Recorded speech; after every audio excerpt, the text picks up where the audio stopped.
Oh yeah, it's looking like Undisputed is back. Lines only, yeah. Keep running your mouth, keep running your mouth. Jermell Charlo, Brian Castano looks like a thing for 2022. We're gonna talk about that in this video. What up, Fight World? It's your boy Ego, and I'm back with some more boxing. I don't know how you found my video, but listen, somehow, some way you made it, you arrived at the content. Please help others find the content by throwing a like on the video. It's free, it's quick, takes a couple seconds. You dig? You smell me. ESPN reports. Sources: Jermell Charlo, Brian Castano agreed to a February 26th unification rematch in Houston.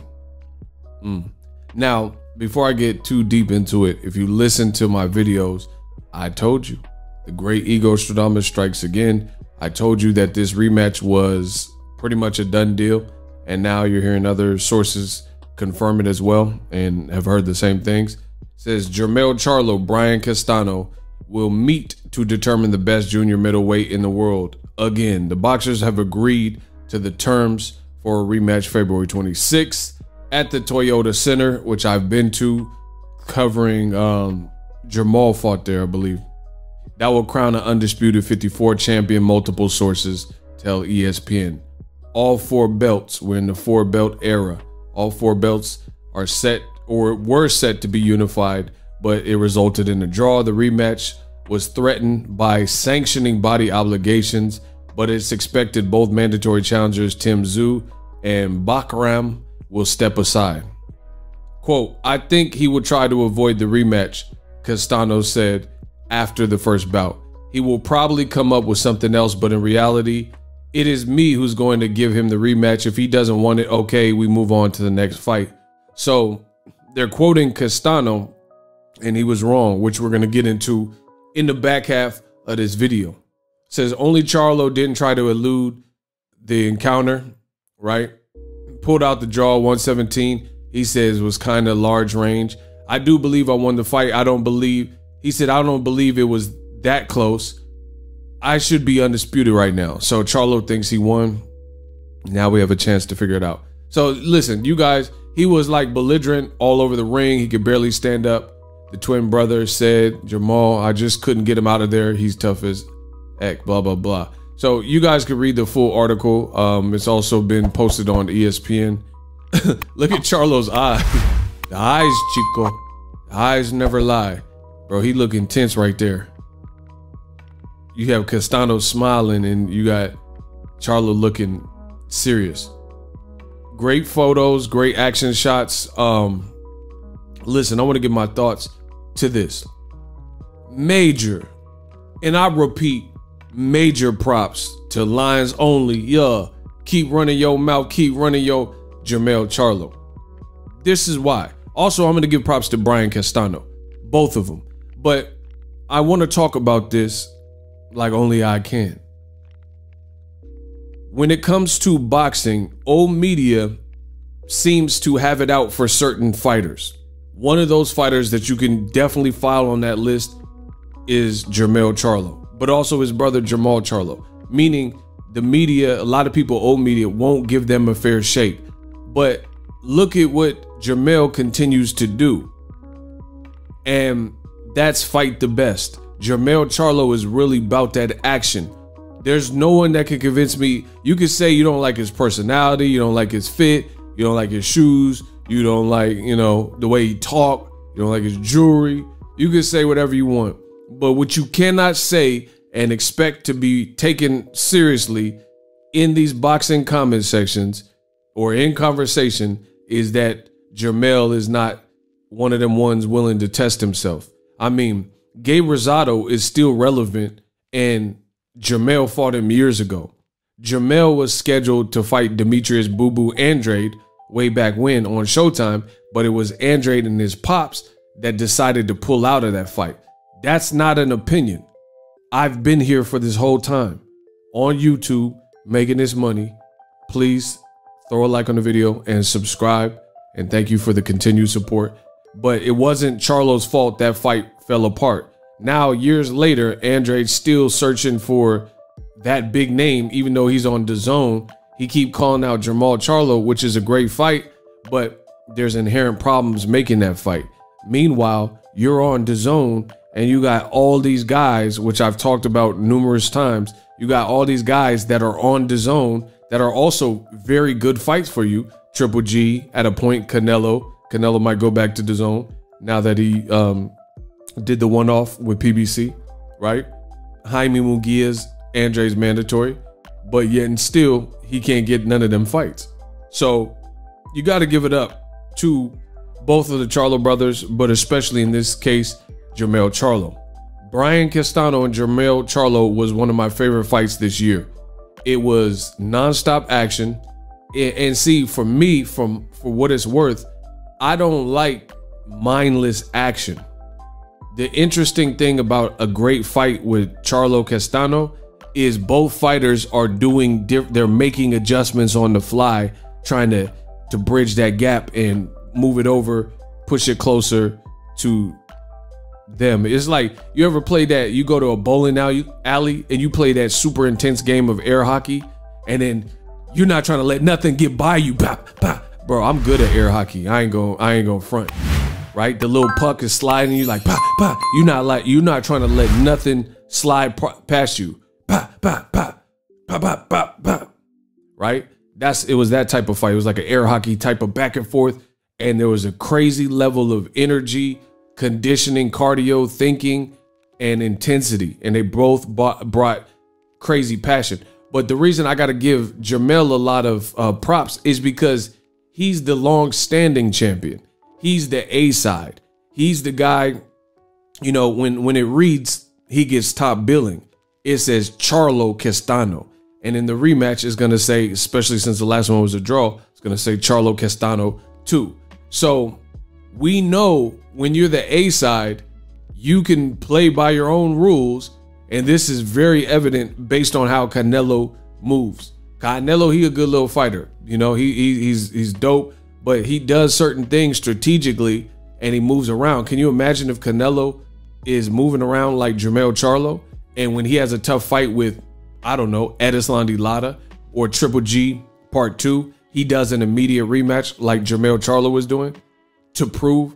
And the thing that's iconic with what Jermell's doing in his run at the 154-pound division to show me that he's really about that life is this. Jermell Charlo had a similar situation with Tony Harrison. I was at the fight. I flew from Cali to New York to cover that fight. Great fight. It was the very first fight for Fox and PBC New Deal. And they had a doubleheader with both Charlos. Matt Korobov stepped in because Willie Monroe failed a DRUG test, and they replaced Willie Monroe with Korobov. Tricky fight. Charlo almost stopped him. Jermall almost stopped him in the final round. Post-fight, you had an emotional Jermell Charlo who even like teared up a bit because he lost and it was close. Some people thought he lost for real. Some people thought, you know, that Harrison shouldn't have won that. But either way, Jermell being a man's man, guess what he did? He decided to do an immediate rematch. Now, they were supposed to do an immediate rematch, even though Jermell Charlo ended up having an in-betweener fight. Not Jermell's fault. The reason why he fought Jorge Cota in between is because Tony Harrison failed to make it healthy to the actual fight. And he said he picked up an injury, so they had to push the fight back.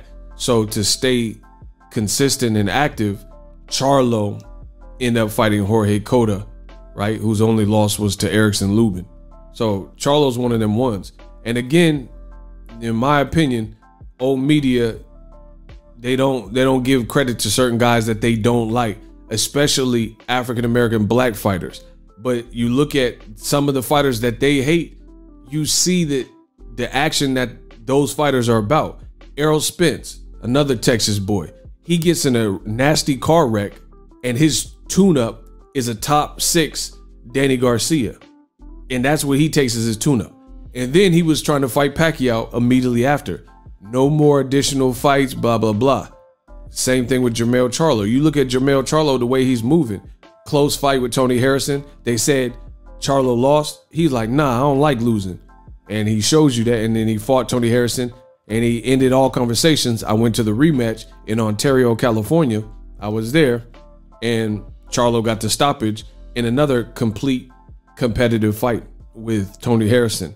Now, again, he's doing the same thing, stepping up, and he gets the hometown crowd. And I want to see what adjustments he can make with Brian Castano, because the first fight, he was definitely pushed. Brian Castano is no pushover, which is exactly what I already knew and what I told you. So I can't wait. I can't wait to see how Charlo looks in the rematch. This is a great big fight for boxing. And, you know, this is great for Charlo's legacy to continue moving the way he's doing it. But I do have to stress the fact that old media, they won't give Charlo credit. They won't put him on the pound for pound list. They won't ever, like, no matter what, even if he knocks out Castano in the rematch, which he came close to knocking out Castano in the first fight, you know, they're going to do like Andre Ward when Ward came back and knocked out Kovalev. And when Ward knocked out Kovalev, they said, oh, but Kovalev still won the first fight, even though Ward won the first fight. And even though the first fight in this fight was a draw, you know, so I can't wait to see it. And it's insane to me how black fighters, they continue to, if they have a contested fight, a close fight, a highly disputed fight, things like that, people need to see that immediate run back. They're like, nah, you got to fight that guy again. Mayweather Castillo, Mayweather Maidana, Sugar Ray Leonard losing to Roberto Duran. He had to run that back immediately, right? Andre Ward Kovalev, like I just said seconds ago, right? These are the fights where it's like the public won't settle for anything. Charlo Harrison, immediate run back. And again, the only reason it got spaced out is because Harrison pulled out, right? Castano and Charlo was a close fight. So look at how Charlo's moving. He's like, all right, let me silence the critics. You got to respect that, right? Wilder Fury. But then when there's non-black fighters, old media continues to see certain guys not adopt this mindset like Wilder and Charlo, etc., and Andre Ward and Floyd Mayweather when there's a close, disputed or contested fight. Lomachenko loses to Salido. To this day, he has never rematched him. Canelo has a controversial fight with Lada, never gave him a rematch. Triple G 2, you know, between Triple G 1 and 2, he failed a DRUG test, so that's a bad look. And then now they're talking about Canelo fighting in Mexico against Triple G, and he spaced it out, and now Triple G doesn't look the same and is almost 40 years old. But meanwhile, guys like Charlo giving that immediate run back, that says a lot about your character. You know, Wilder was willing to push it and give immediate rematches. It was Tyson Fury that ran from the rematch, said he was fighting Joshua, said he had the Rona, etc. So big props to Charlo. This is a good fight, great fight. First fight was fight of the year, you know, a fight of the year nominee for sure. And it's a meaningful fight. So I wish more and more fighters did what Jermell's doing. You know, prove who you are, and you'll be remembered for that. You can say men lie, women lie, numbers don't. People remember you for taking these types of risks, because Castano, like I said, he can fight. And he's not one-dimensional. He don't just have power. He's tricky, he's crafty. He showed he was durable. Let's go. Let's go. Lines only. Appreciate it. Subscribe to the channel. Support if you like the content. And I'm up. The future is now. The Hibernation 5s by Kenichi Bear. Hybrid gaming and lifestyle headphones. Out of the box, you can connect to any console or PC. Bluetooth ready with a low latency USB adapter, color RGB, and extreme bass mode. The Hibernation 5s adjust to you. Whether you need a gaming, travel, gym, or lifestyle headphones, the Hibernations got you covered. The new Hibernation 5s, link in the description. Customize the way you hear the world. Welcome to the nation.